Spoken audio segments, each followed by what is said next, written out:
Bienvenue à toutes et à tous dans ce nouveau flash d'information sur Grand Lille TV. L'actualité de la métropole lilloise, c'est l'actualité nationale aussi. La 4e journée de la qualité de l'air partout en France. Pour l'occasion, l'agence Atmo a présenté différents dispositifs pour mieux informer les habitants de la région sur l'air qu'ils respirent, mais aussi pour mieux les impliquer dans la surveillance de l'environnement. Au programme de cette journée, un flux de données plus facilement utilisable pour les politiques publiques.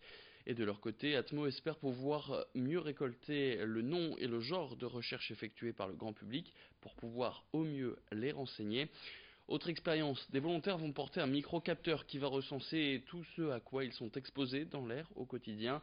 Une prise de données pour une prise de conscience qui permettrait des changements bénéfiques à l'air et donc pour tout le monde.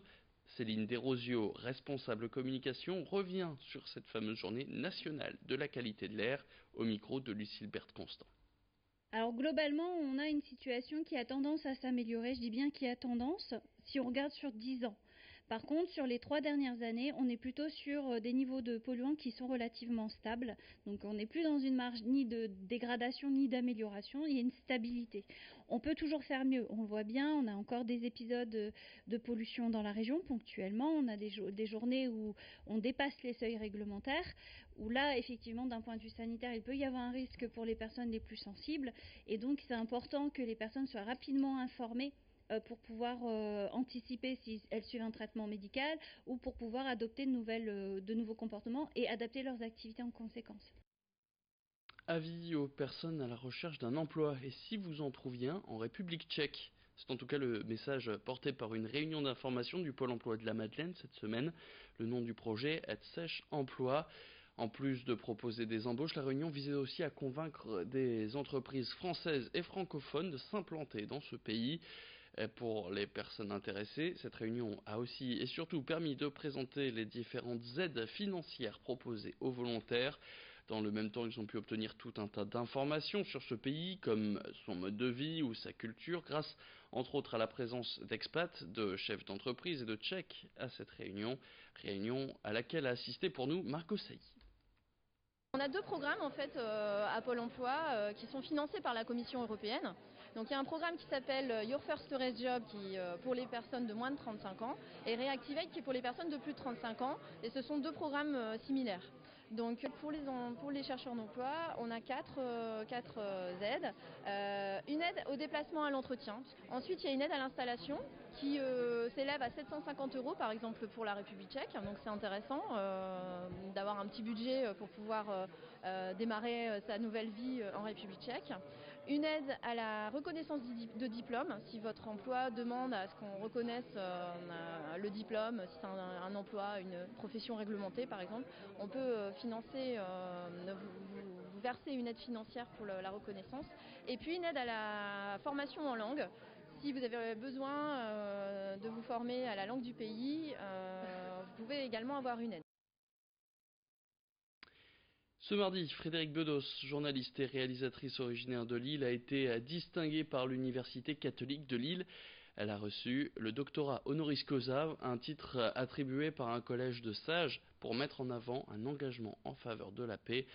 En 2010, Frédérique Bedos a créé l'ONG d'information, le projet Imagine, est reconnu par les Nations Unies. Son objectif, c'est de pouvoir informer de manière indépendante au travers de reportages tournés dans le monde entier. Elle devient la 4e personnalité à recevoir ce titre depuis 1875, au lendemain de sa distinction par l'Université catholique de Lille. Edith Gunaï et Margot Sailly l'ont rencontré. Oui, c'est un titre très particulier, c'est docteur honoris causa. Et donc effectivement, alors que je n'ai pas passé un doctorat de façon classique, eh bien, on me délivre effectivement un vrai titre de docteur. Et c'est un titre prestigieux qui honore mon engagement, la cause pour laquelle je me bats. Moi, je ne connaissais pas du tout ce titre et donc j'ai été très très surprise quand on m'a annoncé ça en juin. Et donc hier, à l'occasion de la rentrée solennelle, de la rentrée académique en fait, eh bien on a fait tout ce cérémonial, parce que c'est vraiment un cérémonial, et donc il a eu lieu hier soir en présence d'environ 500 personnes et dont des personnes de ma famille, et donc c'était très très émouvant. Et puis des accessoires de mode avec des objets recyclés, c'est le but du projet La Vie est Belle, créé par Hubert Mott. Après des études d'ingénieur à Lille, il a effectué son dernier semestre à Bogota, la capitale de la Colombie. Là-bas, il a croisé beaucoup de pauvreté, de nombreux déchets et il a eu son idée de projet. Aujourd'hui, La Vie est Belle, c'est 3 personnes en situation de handicap qui ont été formées, qui sont embauchées et qui fabriquent des ceintures avec des pneus de vélo usagés, par exemple. Découvrez tout de suite le portrait d'Hubert Motte, le créateur de La Vie est Belle, dans ce reportage signé Lucille Constant. Des ceintures et des nœuds papillons presque 100% recyclés. C'est l'idée qu'a eue Hubert Motte à la fin de ses études d'ingénieur à Lille.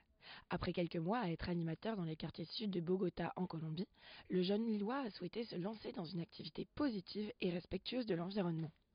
C'est à l'aide de pneus usagés qu'il fabrique ses créations. J'ai vu pas mal de déchets, j'ai vu pas mal de personnes qui avaient un quotidien relativement triste.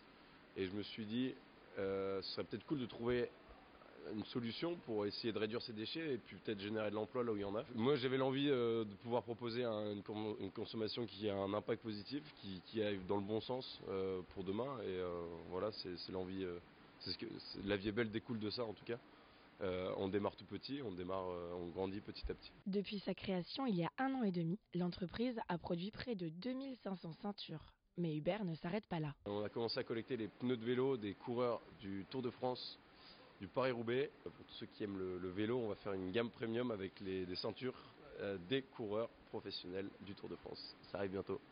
En ce qui concerne la gamme classique, Hubert récupère ses matériaux dans une quinzaine de déchetteries partenaires, des petits ateliers aux grandes boutiques. Après ça, la fabrication peut commencer. Une fois qu'on a trié un peu les pneus, on les découpe dans les différentes largeurs de bandes. Ensuite, on les lave. Ensuite, on fait le poinçonnage donc avec emporte-pièces et marteau pour faire les formes un peu particulières. Ensuite, il y a le passant qui est fait avec des flancs de pneus. Et enfin, le montage final se fait avec des presses d'artisan cuir pour faire les trous et assembler avec des rivets. Chaque pièce est unique. Sur mesure, découpée à la commande, il faut une demi-heure pour cette production Made in Tourcoing. L'ensemble de la gamme est fabriqué par des personnes en situation de handicap. Un moyen pour La Vie est Belle de lutter contre l'exclusion sociale. Nous, on garde la matière le plus brute possible. L'idée, c'est de pas forcément de rajouter davantage de produits chimiques qu'il y en a déjà. Et voilà. Cette idée pourrait être un moyen de lutter contre la production de masse de déchets. Chaque année, plus de 10 millions de pneus de vélo sont brûlés en Europe. Et c'est la fin de cette édition. Merci à toutes et à tous de l'avoir suivi. Tout de suite sur Grand Lille TV, la météo, l'info revient tout à l'heure dans le prochain quart d'heure.